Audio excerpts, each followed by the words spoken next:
Welcome to Product Marketing Alliance. We're home to everything a product marketer needs to learn, share, and succeed in their role. The definitive product marketing course, Product Marketing Core, is the perfect platform for experienced product marketers to broaden their existing knowledge, as well as educate newcomers beginning with their product marketing journey.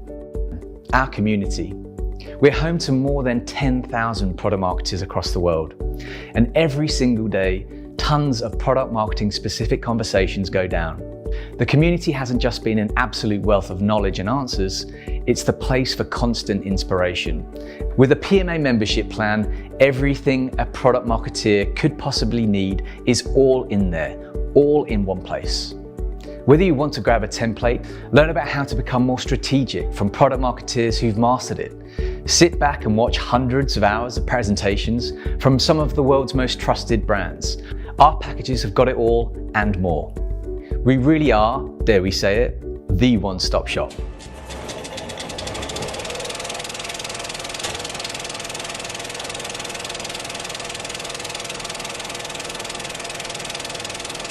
Thanks everybody for joining in. It's a really kind of great pleasure and an enormous privilege to take part in this really awesome and enriching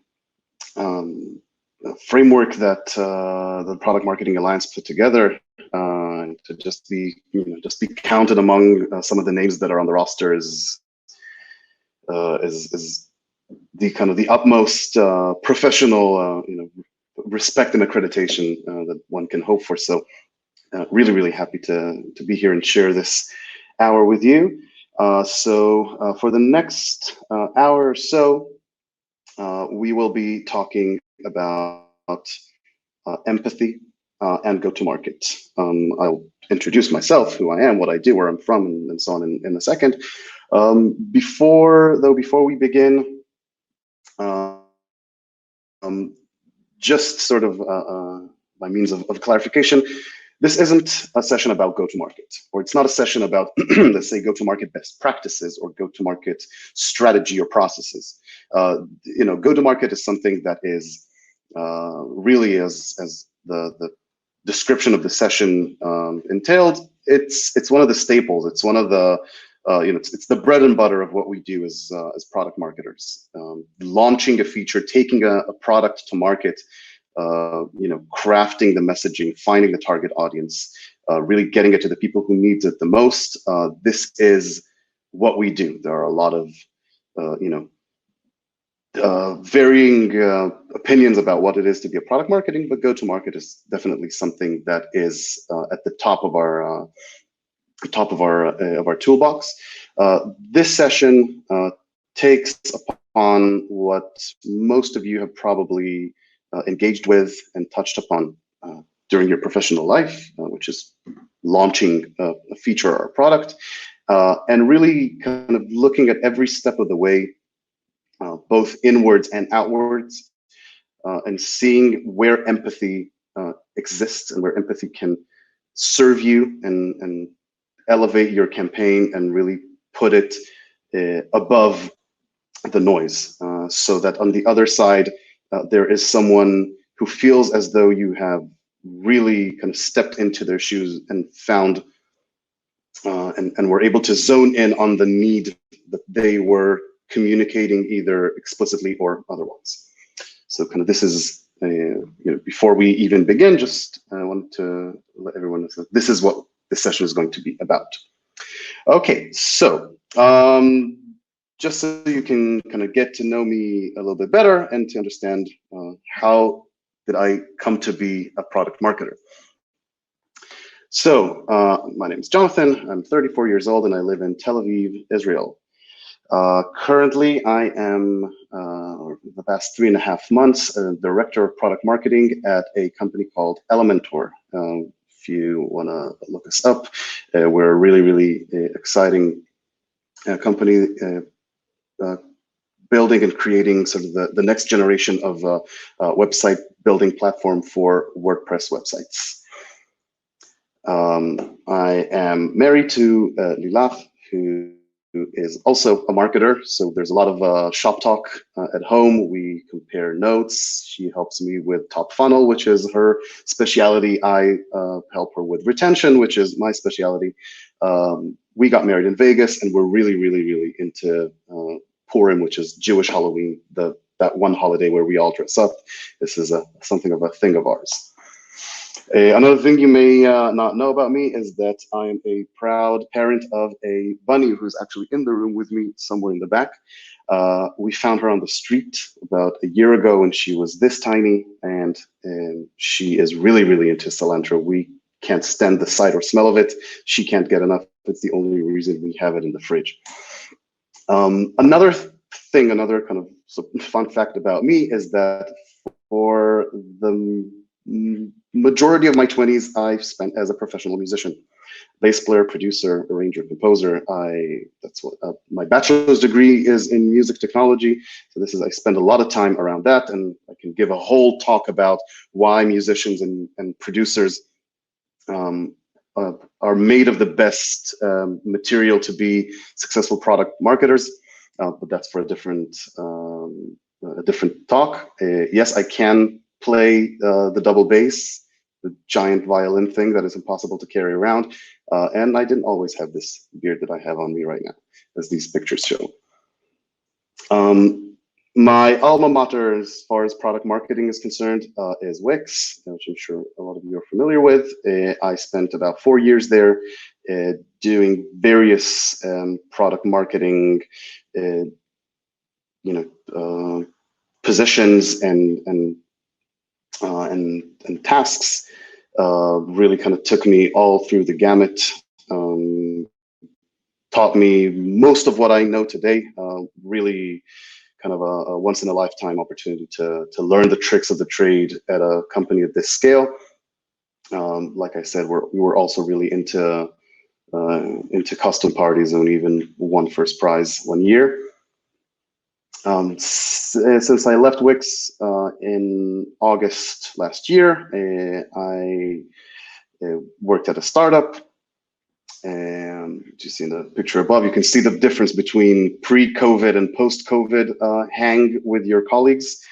So yeah, I was one of those people who found themselves looking for a job during lockdown.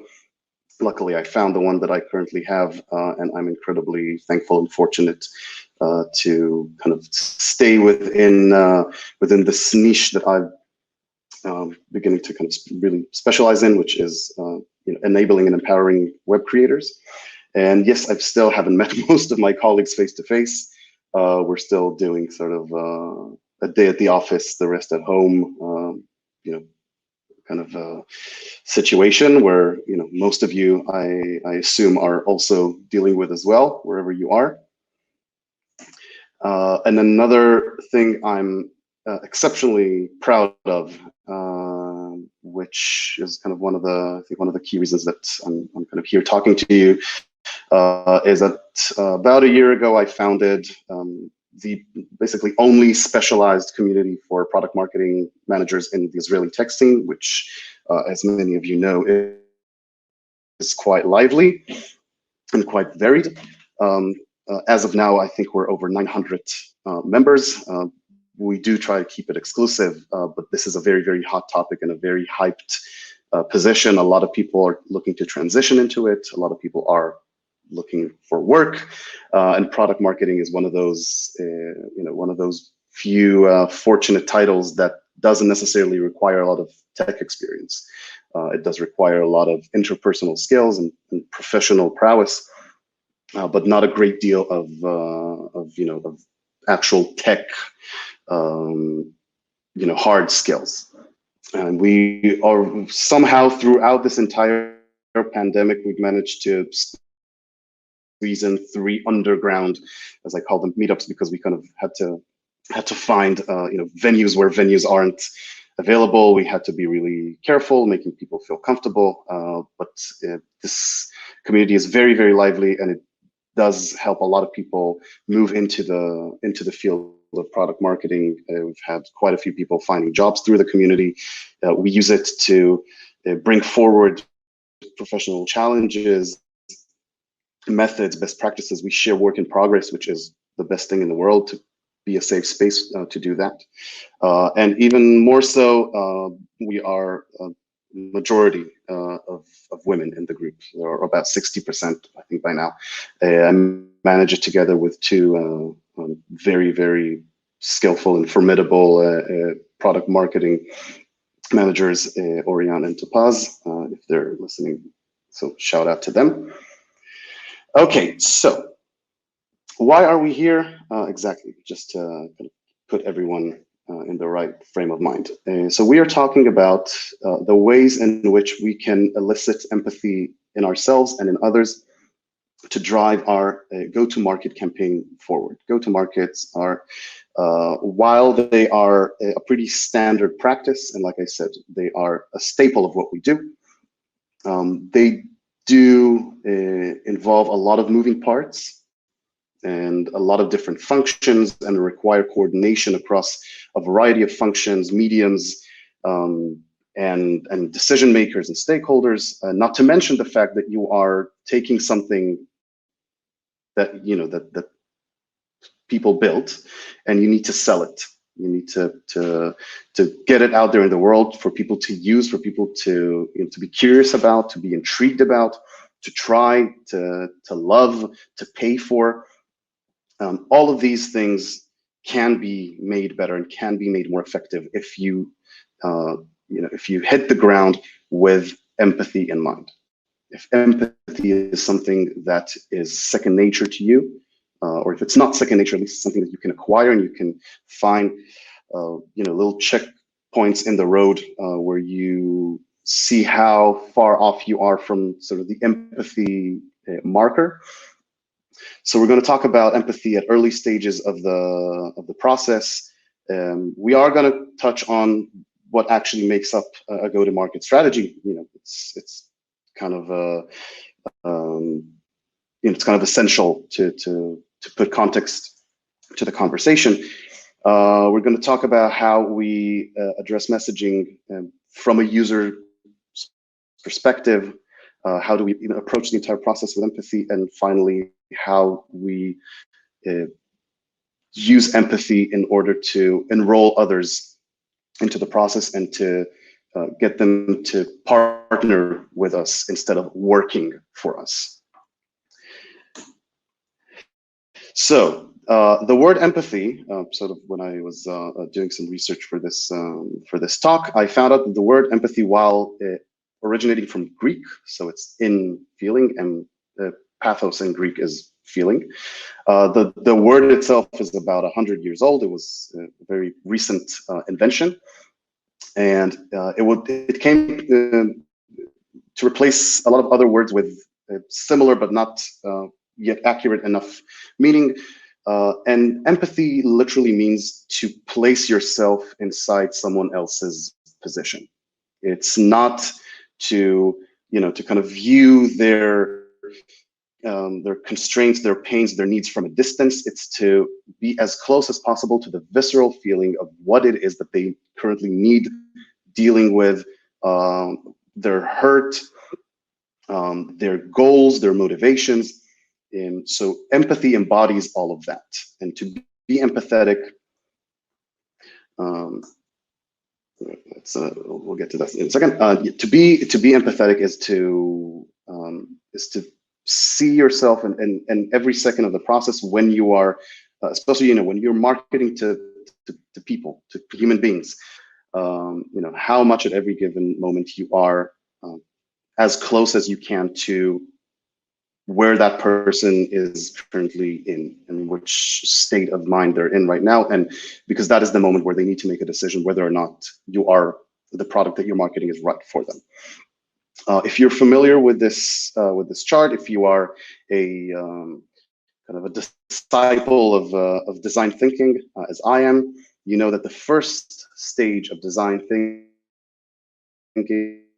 before you even, before a pen touches a paper, before a single line of code is written, before designs are being made and PR statements are being crafted, first comes empathy. Start with empathy. That is literally the first line in design thinking principle, which and without it, the rest of the chain is pointless. If you haven't started with what is the pain that I'm solving,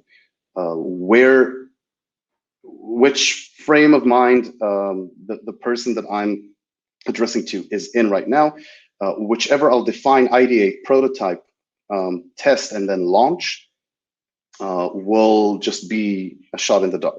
It might land, it might not, but if you do start with empathy and you devote enough time in the process to really list out those those kind of empathy notes or empathy KPIs, even if you want to call them, then you're in safer waters. At least you know that at any given moment you can come back and say, okay, how is this deliverable or that deliverable, this landing page, that video, this intro screen, how does that tie back to a pain or a need or a goal that I've identified at first.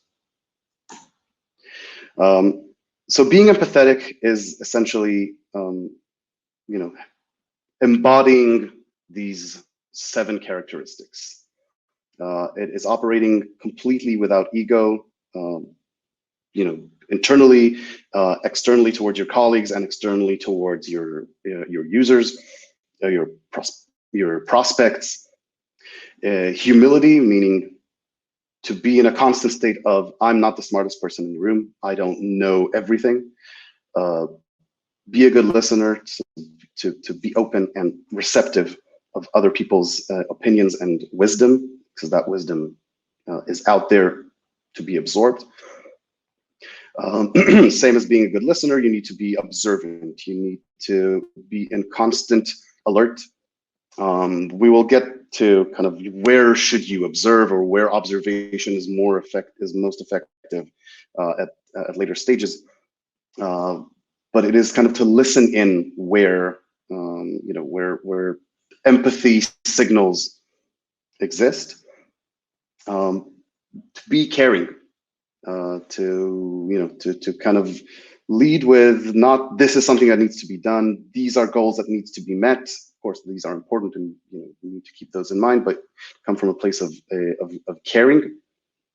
Be curious and being sincere. If there's one thing that drives me as a marketer, and that kind of that quote unquote turns me on as a marketer, it's sincere marketing. It's marketing that doesn't try to manipulate, doesn't try to sell something, doesn't do this and then kind of push something else while I'm not looking or not paying attention.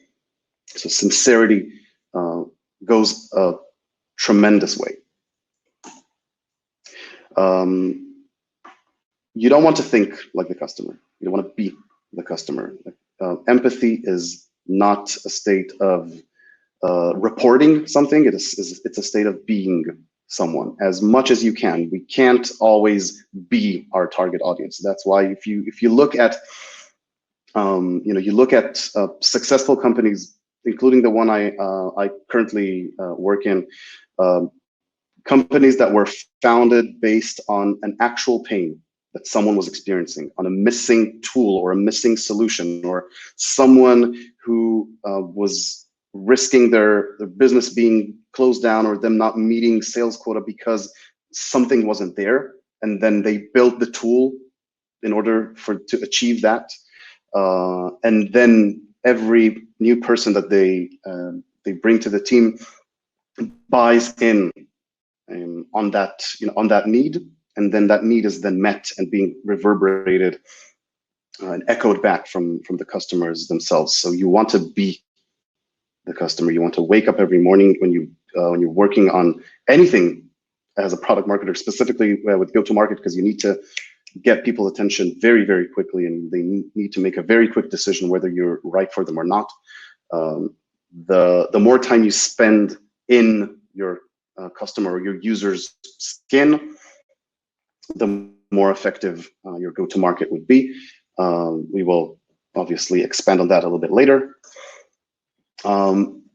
For me, this is the way this plays out is to keep a very, very careful balance between what's in it for them being people who use the product, people who are interested or should be interested, and what's in it for us. So the business metrics, the usage and product adoption KPIs, and all of these things that we measure as a company, as an organization that strives for growth and strives for development. We always need to maintain that balance. No one does. Some of us do it for charity, but most of us are sort of in for-profit organizations or products with a business model at the base of them. And that's not something that we need to shy away from or we need to apologize for. But definitely this needs to always be with sort of the right blend with why you're here, why we exist, and what is it about our existence and our offering that serves you, and why that thing is worth your money, and why like I said, it's not about sort of doing away with business goals. It's more about how do you balance that with actual value that touches on a need. So like I said, empathy is compassion. It's balancing internal goals and external needs. Favor nurturing over short-term gains. You can, like I said, you can trick a lot of people into signing up or trying out your product if I don't know, 0.1% of them find it useful within a month, then you haven't done much, and you probably haven't acquired them with empathy or with their need in mind. Even if you have, then the product didn't deliver on that promise. Like I said, transparency is the best policy. Just say what it is that you do. So this is sort of being compassionate with how you communicate. And like I said, it's not charity, and it's not being shy about the fact that you are a business and you are a product that people want, should, need, and that is worth a certain amount, and that people are willing to pay in exchange for these services or solutions. And also, empathy doesn't mean that you have to be nice all the time and that you have to, to offer free hugs for everybody and to say yes to everybody. Sometimes it means to be very, very fierce and very, you need to kind of hold your ground and push back forces and demands to shift to a less empathetic direction in favor of this business goal or that. So that is also, being empathetic doesn't always mean to just smile and say yes to everybody. A lot of the time it's just like, no, this is what we set out to achieve. This is what we set out to solve. And while business goals are appreciated and short-term goals are important, there's usually sort of a greater prize at the horizon that everyone needs to align towards. And ultimately, empathy pays off. Okay, because if you're designing, if you're building and marketing a product based on empathy, based on a need and a pain, and you can actually deliver on that promise very, very quickly, and people can draw a straight line between what you promised that you will solve and what you actually did, then these things happen. I see it every day at Elementor. Elementor is a product that is built almost entirely on empathy, and it was built as a solution to basically salvage the design agency of the two people who founded it. And you see that with the people who use it now 4 years later after it was founded, and all the people who joined. So you see advocacy and you see brand loyalty in a very fiercely competitive market, and you see acquisition campaign metrics that are phenomenal because there's actual value in the product, faster adoption and higher retention, because people land on your product. It's like, okay, yeah, I get it. This is exactly what you said, and this is exactly what I was looking for. And you really hit, you kind of touched on that point that nobody else was able to touch. So in case some product marketing out there who kind of need a little bit of an alignment of, or maybe some of you out there aren't product marketing managers and are curious about what it is that we do, this is, like I said, this is kind of the PMM spectrum. This is what we mostly do in an organization. Sometimes we do a little bit more of some things and a little bit less in other things. Obviously, it varies between industries and products and scale, but ultimately we take care of the research, of the insight part, and a lot of it is in the realms of qualitative research, so actually speaking to people, and we'll get to that as well. We take care of the messaging of how the product communicates, talks, what is the voice of the product, what do we call different things, how do we call different actions, how do we generate excitement and anticipation. Like I said, we're the voice of the user and we're advocates of the product, so we do try as hard as we can to embody the user and to live as the user. We also take all of that into impacting and crafting and building the business model around the product. So pricing and packaging, what each tier of the product actually includes, and the differentiation between each tier and why one costs more and one costs less, and all of the unit economics behind that. And a go-to-market, in case someone needs to kind of have a clarification around what go-to-market is. It is the plan of an organization to actually take something that they have built. It can be a brand new product that has never seen the light of day, or it can be incremental additions or updates, or it can be actually a list in the next slide, so we'll hold on to that. Basically, you've made something, someone's out there looking for it, wanting to use it, and it can be incorporated in their daily life. You need to let them know about it. You need to find who these people are, reach them, touch them, get them to try. I don't know if you share this sentiment as well, but definitely if there's something about 2020 that can be agreed upon, is that buying groceries, really going anywhere that involves other people and handing people money and getting it back requires a fair deal of strategizing. So this is, I don't know, this is just one of these 2020 zeitgeist quotes that I found really, really amusing.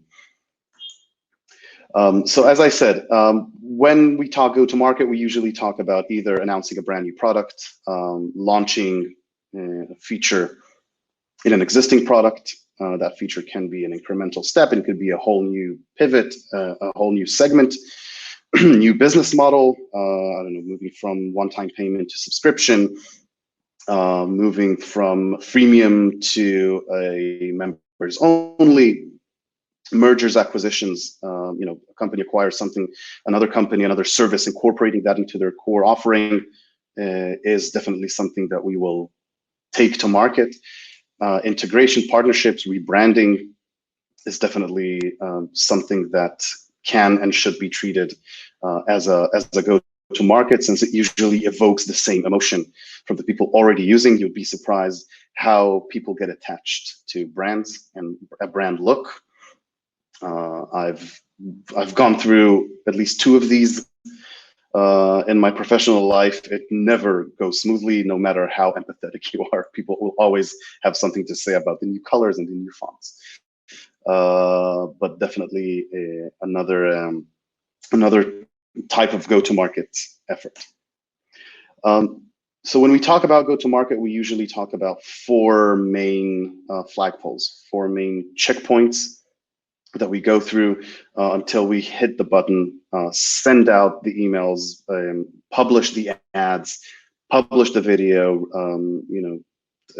sort of shoot off the PR statement.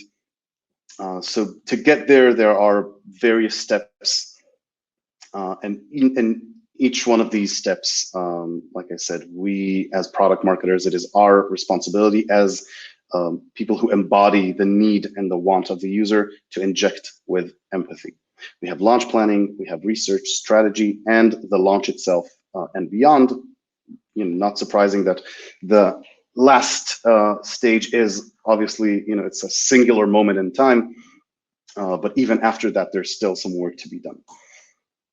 So when we talk about planning, we need to size the launch. We need to think about what it is that we're creating for the launch.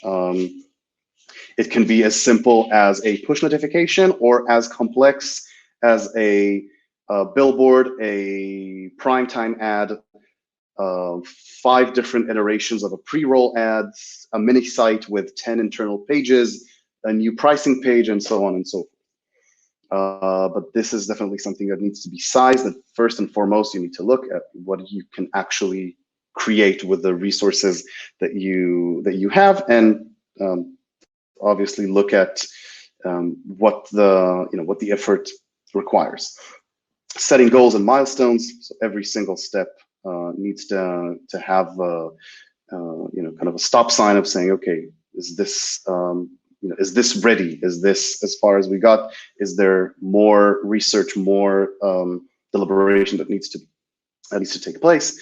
You need to align the organization. Obviously, you're planning a launch, you're lining it up. You need to start enrolling stakeholders in your organization and start getting them to allocate resources and defining and reporting KPIs. So you're saying, when this launch will happen, here is where I perceive change to occur, and this is what we're going to measure and define as success or failure.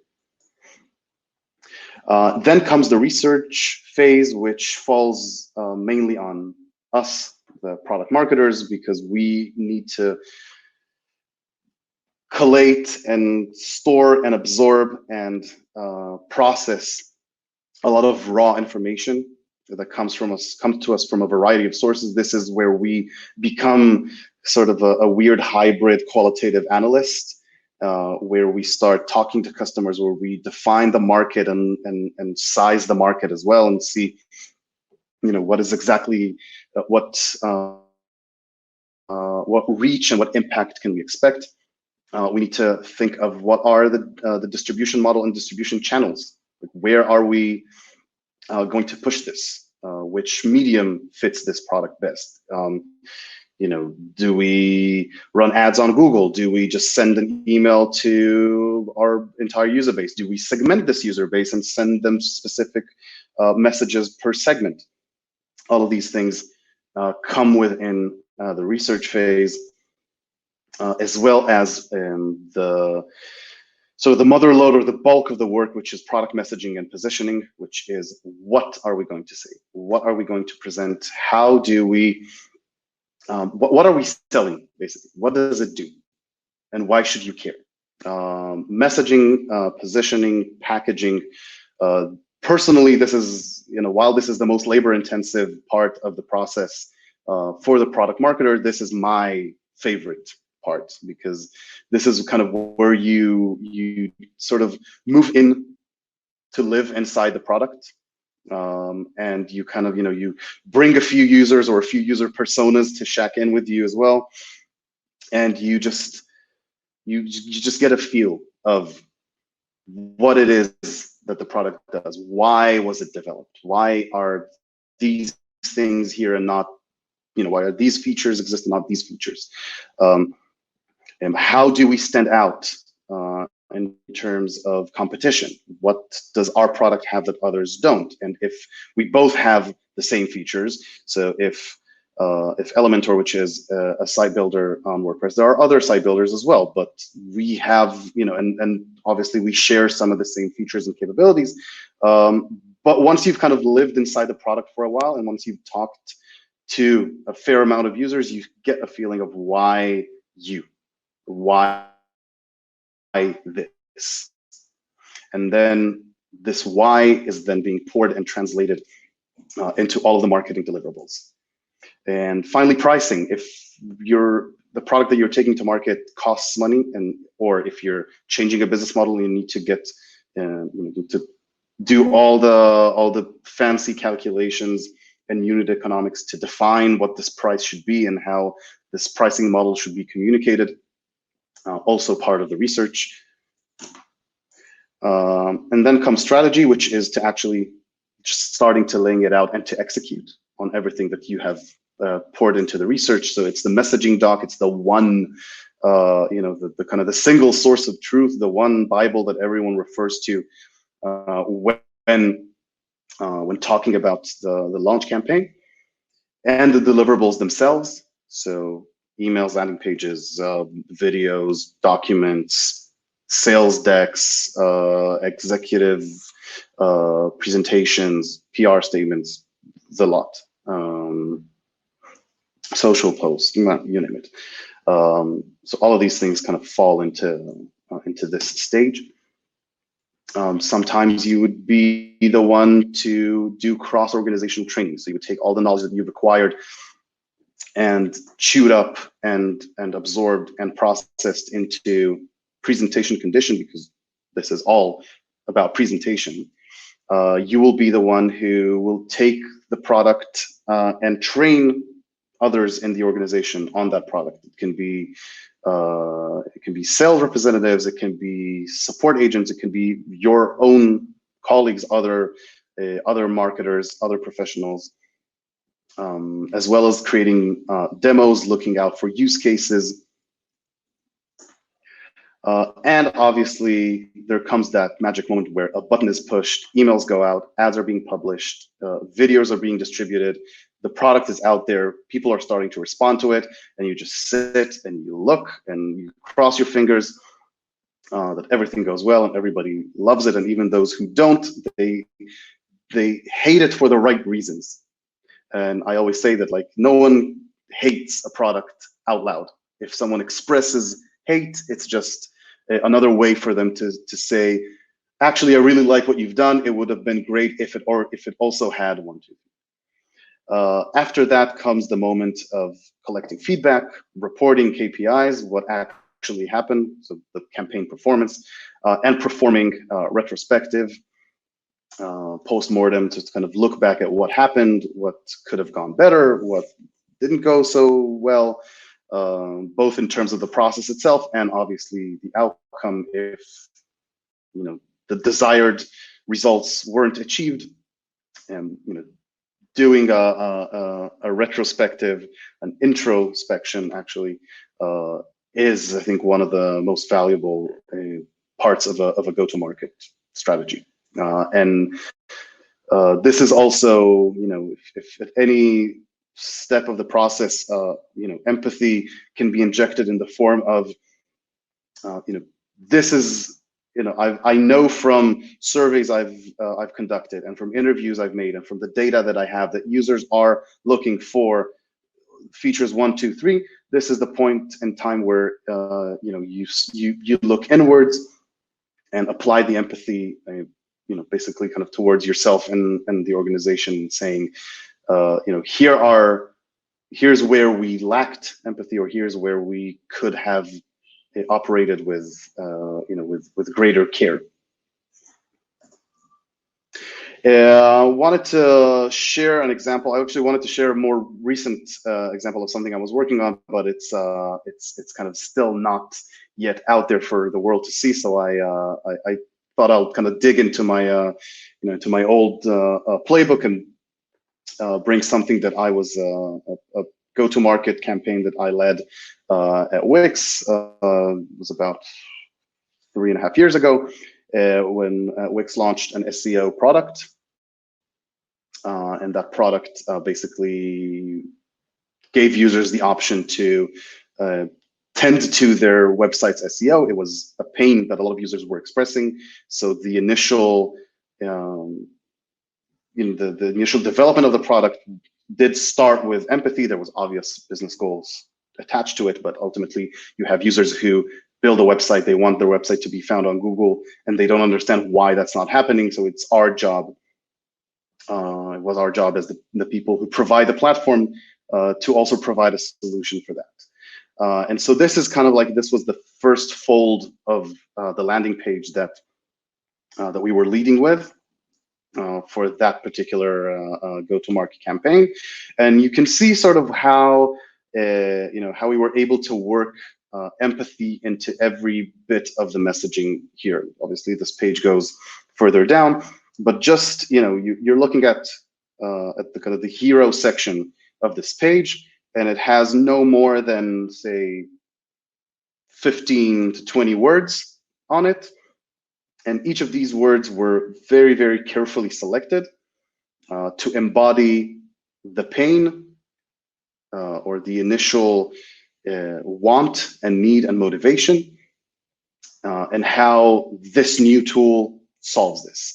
You can also see that we actually also included a piece of the UI as part of the hero section so that people can expect something. And this is, there's a website in the background, and at the front, there's a piece of the product UI referring to that, so that, people just get a more clear context of what this actually does and what it actually will look like when they're using it. So you see, what they actually want, or the pain that they set out with is to rank higher on Google. Rank higher, not rank first, not to rank best, rank higher, because we also can't make claims that we then can follow. So this is, this is the main message. Then the secondary message is what you need to do. So empathy also comes in the form of, okay, you're about to use the product. Here's what's going to happen. Here's what is required of you. Here's what, in order for you to achieve success, this is what we're allowing you, giving you the option to do. Pick your keywords, follow a personalized plan, and get found online. And also there's, an even tiny little bit of empathy over here. I don't know if you can see my mouse cursor. You probably can't. There's a little link that says, what's SEO? Because we're dealing with people who, this is probably the first time they're ever creating a website, and they might even not, not be aware of this acronym and what it means. And so we've included that then opens a pop-up that gives a brief explanation about what SEO, search engine optimization, is and why it is important. A couple more examples I found.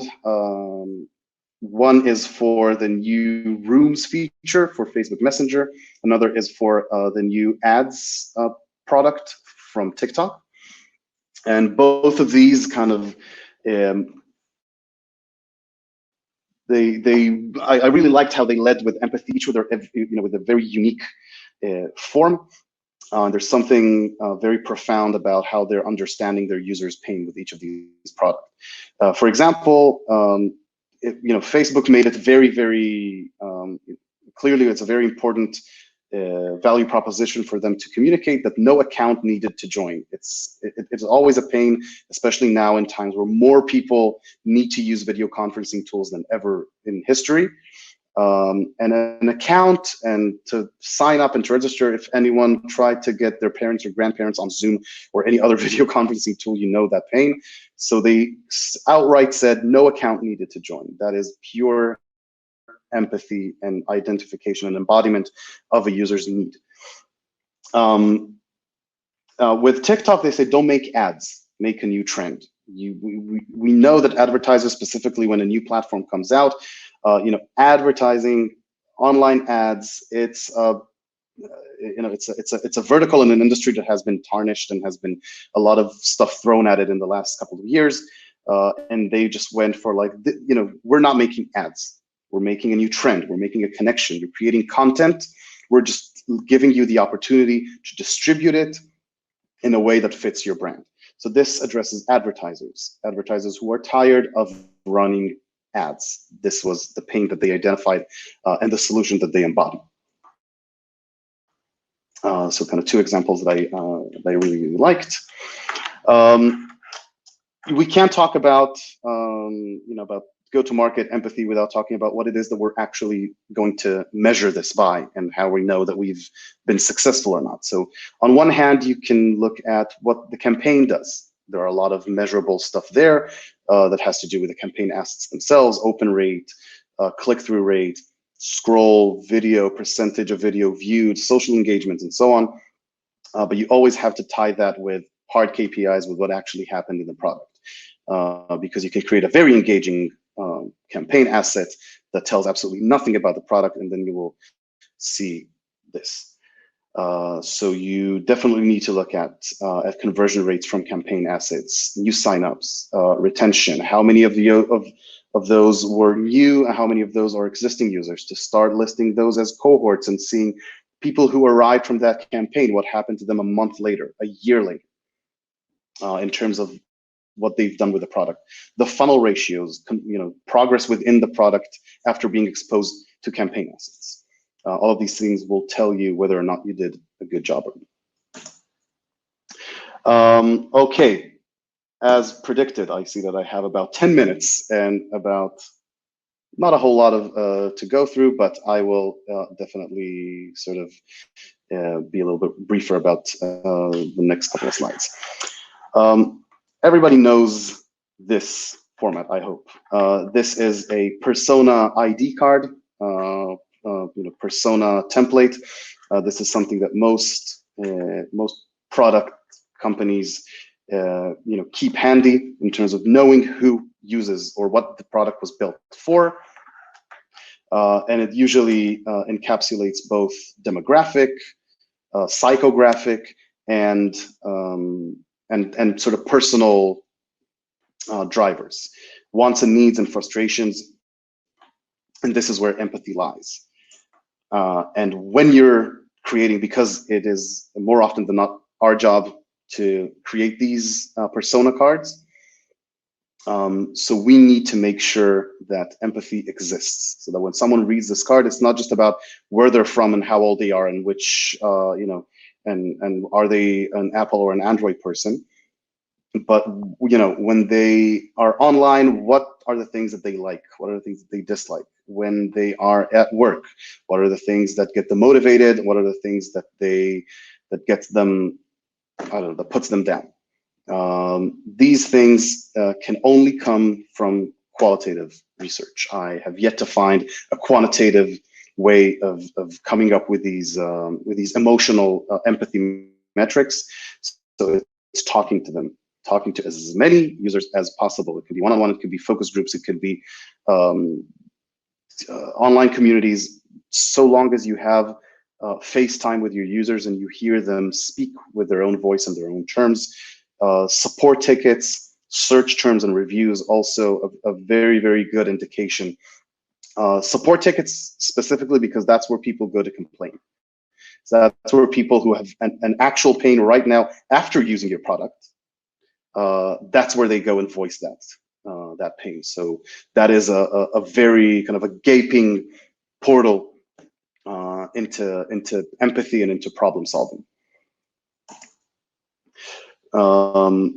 When talking about acquiring those users, so acquisition is always a very important part in go-to-market. You need to think about where that acquisition occurs. What is the creative that's being used? How much of the actual product benefit and value proposition exists in this top of funnel material? So basically, how painful would the crash be if the promise isn't met with product features and capabilities, and you obviously don't want there to be a crash at all, or at least you want it to be as cushioned as possible. When you're segmenting, we've touched upon it slightly earlier, so kind of how do you slice up your users? Not all users are born identical. Hopefully you have a product that serves a variety of personas and a variety of segments. And when you're, when you're sizing up your launch, when you're thinking about how you're delivering which message to which audience, this is also a great place to instill empathy, because you do need to think where these people are. How likely are they to open an email? How likely are they to engage with a push notification? How likely are they to receive something from word of mouth? And genuinely, how likely are they to understand what it is that we're saying? Sometimes you need to craft different messages for different audiences. Essentially, yeah, to diagnose the pain and prescribe the remedy. What got them here? What do you solve? Call to action. Think about where they're headed next, because enticing them and picking their curiosity isn't enough. They need to understand, like the example that I've shown, where it is that they're headed. What should they expect? And building your messaging from the center outwards. I've shown you the hero section of a landing page. Obviously, the further down you scroll, the more advanced and geeky things get, because you want to think of if all they read is the hero section, what it is that they understand about what you are trying to tell them, about what it is that you are offering them. So you kind of need to work from the center outwards, from the most universal offering to the specific or niche, and you need to think about the medium that you're using. If it's an email, you need to think about from subject line to title to CTA to where you land them, from video to landing page to pricing page. All of these you need to keep those in mind as your as user kind of progresses further down the journey.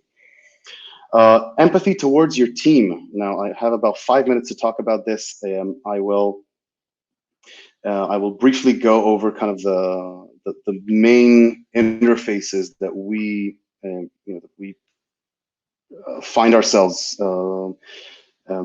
as part of when we're working in general, and specifically around go-to-market campaigns. Obviously, we're product marketing managers, so one foot will always be in the product organization, in the product side of the company. Product managers are our best friends. We need to be around them, to be in constant communication with them. They need to know every step that we're taking. We need to know every step that they're taking. If they're changing something in the product, if they can shine a light on a reasoning of why a specific feature was dropped out of a version or an initial release, we need to understand why that happened, and vice versa. Together, we own both ends of the stick, both ends of the story, what it actually does, which is the product and the sum of its features, and what you get, or the why you should use it, which is our thing. Sales, provided I'm a B2C guy, I've been at B2C products all my life, so sales is not something that I've had to kind of to handle, but it's definitely I'm assuming a part of a lot of you. There are sales operations in the companies and the products that you work at.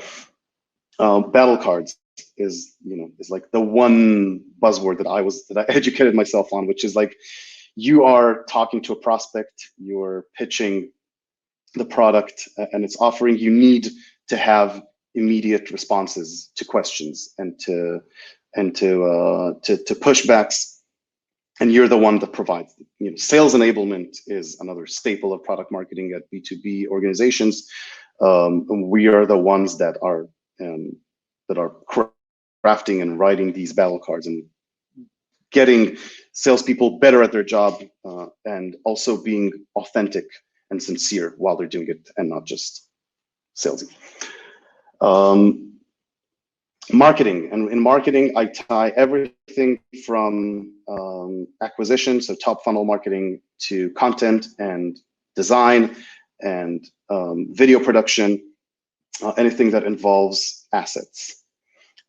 These are definitely very, very important partners in your journey, because they are the ones that will create everything that's been living in your head.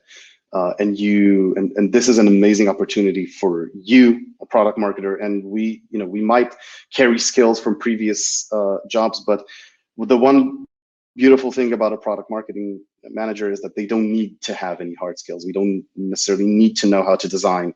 We don't necessarily need to know even how to write or how to be a copywriter, but we certainly need others, and we need to be the best at getting the most out of the professionals that we work with.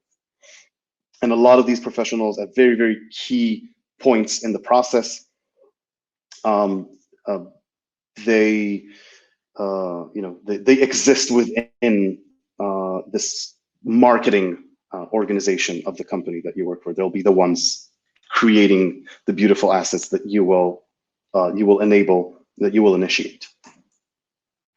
Support, of course, last but not least, support needs to always be on your mind, because as we said, support is the first line of fire. It's where people come torch blazing, pitchfork wielding, screaming at the top of their voice because they paid you good money and you failed to deliver. And they've had a bad experience, or they were trying to do something and they couldn't for whatever reason, and now they're here to complain. So support needs to be ready. They need to have the right ammunition, and they need to, much like sales, but from a different side of the emotional spectrum, they need to also have battle cards. They also need to have kind of ready responses as to what it is that that could have gone wrong and how things can be resolved. I will close my statement, my talk, then we'll leave a few minutes for questions with a few notes that I encourage you all to take with you.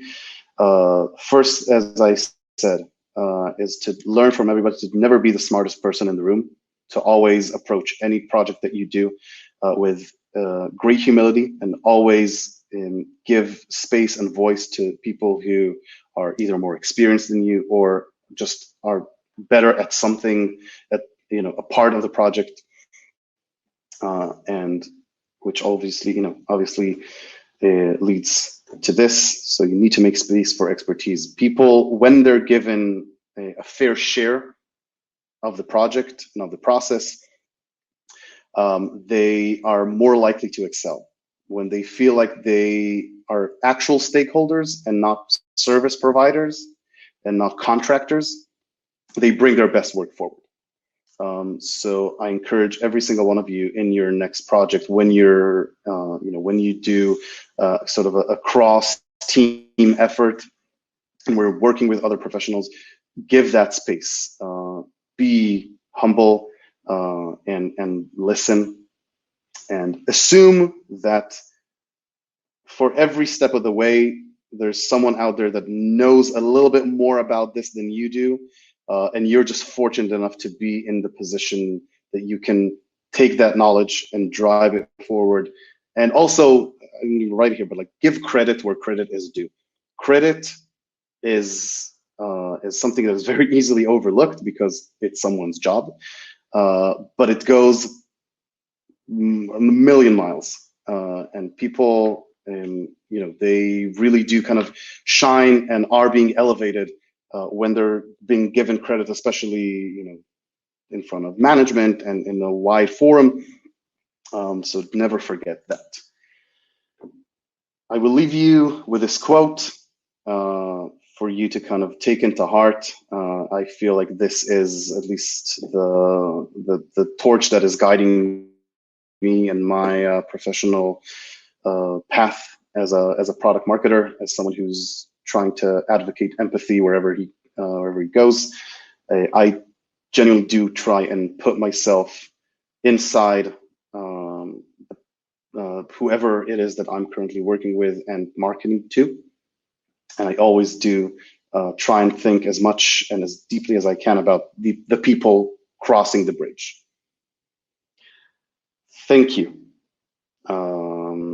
If we have a few minutes for questions, now is the time.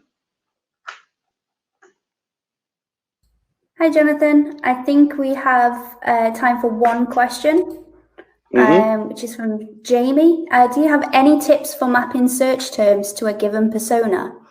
And is the best way to do that via a customer interview? Actually, it's not the first time that this particular question comes up in kind of one of these presentations.